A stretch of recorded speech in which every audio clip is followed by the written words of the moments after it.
So glad you could be with us on this Tuesday.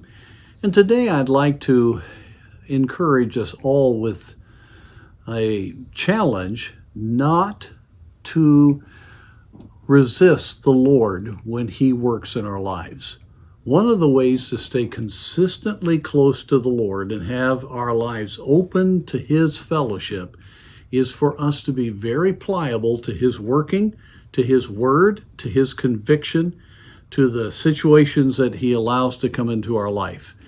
If we are willing to immediately obey, immediately open our heart, we will consistently have the blessing of God's encouragement and His strengthening grace.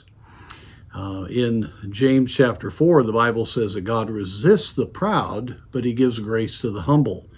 And in Proverbs chapter 29, verse 1, he that being often reproved hardeneth his neck shall suddenly be destroyed, and that without remedy. When we harden ourselves, when we resist God, we put ourselves in a place in which we do not have God's working in our life because we're not receiving it by faith.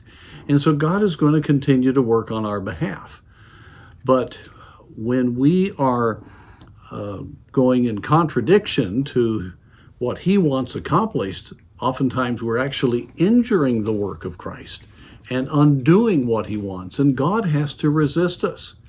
You know, many Christians who should be enjoying the blessings of God are living in distress and wondering why things aren't going right and having really, frankly, a wrong attitude toward God. And it's because they are not open to the Lord's leading. They are not obeying when He speaks. They're not keeping His commandments. And the Bible says, if you love me, you'll do that. You'll cherish what I have given to you. You're going to be on my side. But for whatever reason, they have their own goals. They have their own ways. They have sin they don't want to deal with. And they are questioning some of God's direction. And they find themselves resisting, hardening their neck. I've seen over the years many believers that could have had such blessing miss it because they won't trust the Lord. Friend, you can stay consistently encouraged when you submit to God, when you trust Him, when you are humble and open. God will lead you, guide you, help you. He will clarify the things that you're wondering about in your life. He will be your friend. It is a glorious thing to walk with the Lord. Oh, let's don't resist Him, but let's open our heart and let God work mightily in our lives.